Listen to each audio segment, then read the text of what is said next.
एक तोप जमीन से 25 मीटर की ऊंचाई से एक गोला 90 मीटर्स पर सेकंड की वेलोसिटी और 53 दर्जे के जाविये से फायर करती है, जो कि कुछ दूर जाकर जमीन से 9 मीटर की ऊंचाई पर एक प्लेटफॉर्म पर गिरता है।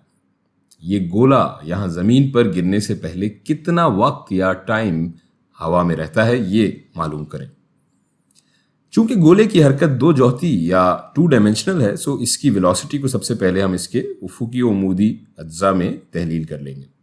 हम पिछली वीडियोस में देख चुके हैं कि इस वेलोसिटी के वर्टिकल और हॉरिजॉन्टल कंपोनेंट्स होते हैं। वी वाई बराबर होगा ये 90 into sine of this angle 53 degrees, और ये हम कैलकुलेटर से कैलकुलेट कर लेते हैं। ये बराबर हो जाएगा 90 multiplied by sine of 53 degrees is approximately equals to 71.87 meters per second।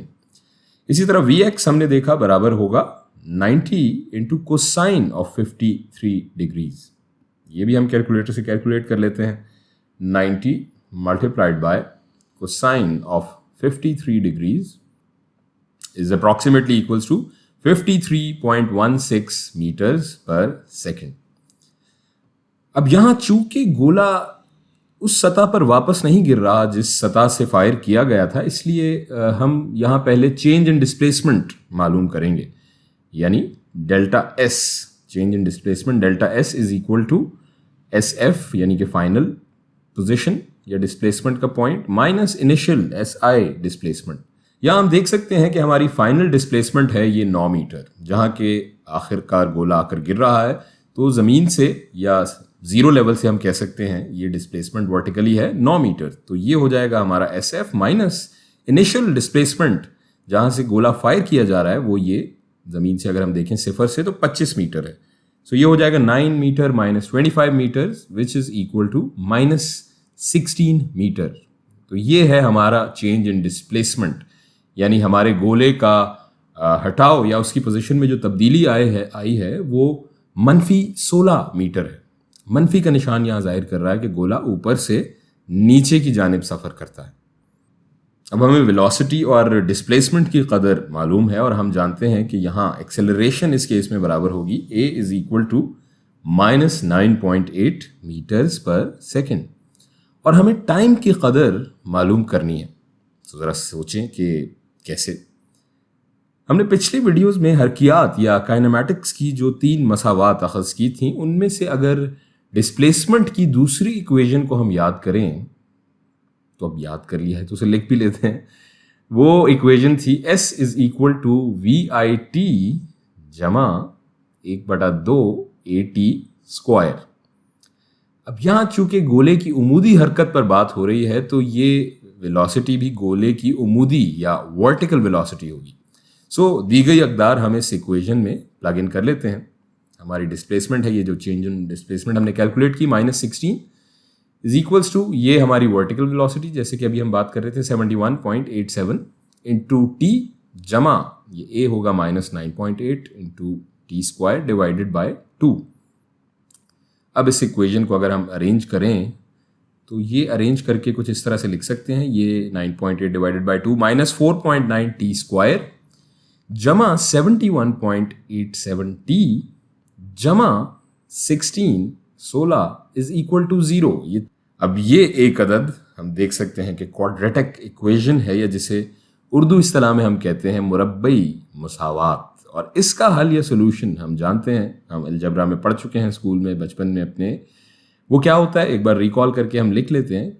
अगर क्वाड्रेटिक इक्वेशन को हम लिखें ax स्क्वायर जमा bx जमा c इज इक्वल टू 0, तो ये जो x हमारा है यहाँ पर, ये x बराबर होगा, ये इन तमाम कोएफिशिएंट्स के साथ हम जो क्वाड्रेटिक इक्वेशन का फॉर्मूला यहाँ लिख लेते हैं, minus b plus minus b square minus 4ac का under root divided bye 2a। तो अब हम अपने कोएफिशिएंट्स या अददी सर जिसे उर्दू में हम कहते हैं, उनकी वैल्यूज़ यहाँ प्लग इन कर लेते हैं। तो यहाँ हमारा t is equal to minus 71.87 जमा माइनस 71.87 का square minus 4 into minus 4.9 into 16 का under root divided by 2 into -4.9। अच्छा जी, अब इसकी अगर हम वैल्यू कैलकुलेट करें कैलकुलेटर से तो ये हो जाएगी -71.87 का square -4 multiplied by -4.9 multiplied by 16। ये हो गया जनाब बराबर, ये हम लिख लेते हैं -71.87 प्लस माइनस, ये बराबर हो गया 5478.896 का अंडर रूट डिवाइडेड बाय, ये हमारा हो जाएगा -9.8। इसको हम मजीद सिंप्लीफाई कर लेते हैं। इसका अगर हम अंडर रूट लें, ये बराबर हो जाएगा t is equal to -71.87 plus minus 5478.896 का अंडर रूट जो हमने लिया, ये बराबर है अप्रॉक्सीमेटली 74.01। ये हम यहाँ लिख लेते हैं प्लस माइनस 74.01 डिवाइडेड बाय -9.8। अच्छा जी, अब इसकी वैल्यूज़ हम कैलकुलेट कर लेते हैं, लेकिन कैलकुलेट करने से पहले हम ये देख सकते हैं कि हमारा जो टाइम है वो मनफी नहीं हो सकता, उसकी वैल्यू हमें मस्बत में चाहिए, क्योंकि टाइम हमेशा हम जानते हैं कि उसकी वैल्यू मस्बत होती है, पॉजिटिव होती है। तो यहाँ अगर हम देखें कि हमारे डिनोमिनेटर में एक नेगेटिव वैल्यू है, इसका मतलब है कि टाइम मस्बत लाने के लिए हमें न्यूमरेटर में एक नेगेटिव वैल्यू चाहिए होगी, ताकि ये माइनस माइनस का साइन कैंसिल आउट हो जाए। और नेगेटिव वैल्यू हमें उस सूरत में मिलेगी अगर हम ये माइनस वाली जो हमारी इक्वेशन के अंदर यहाँ माइनस वाली चीज़ को अगर हम कंप्यूट करें तो ये माइनस और माइनस हमें नेगेटिव वैल्यू देगा।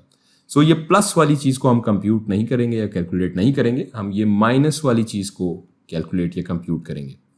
सो ये हम कैलकुलेटर से कैलकुलेट कर लेते हैं।